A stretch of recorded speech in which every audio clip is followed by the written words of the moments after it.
The iPhone 12 is finally official, and it was unveiled alongside the new iPhone 12 mini, iPhone 12 Pro and iPhone 12 Pro Max during the company's virtual October event. The company has confirmed that the whole range of iPhone products in 2020 will be 5G ready. There's an aluminum frame around the outside of the iPhone 12, and the edge looks to be less rounded than on recent iPhones.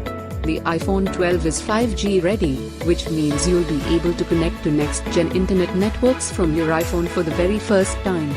The iPhone 12 is powered by the A14 Bionic chipset.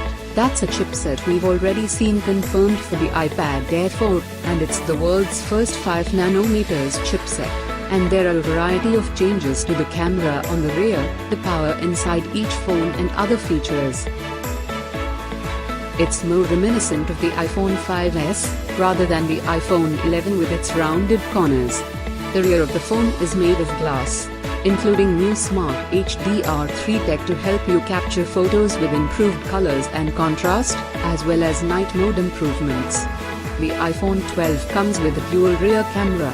There's a 12MP wide camera with an f/1.6 aperture, and a 12MP ultra-wide shooter with a f/2.4 aperture and 120-degree field of view. There's a bigger focus on computational photography with this generation of iPhones.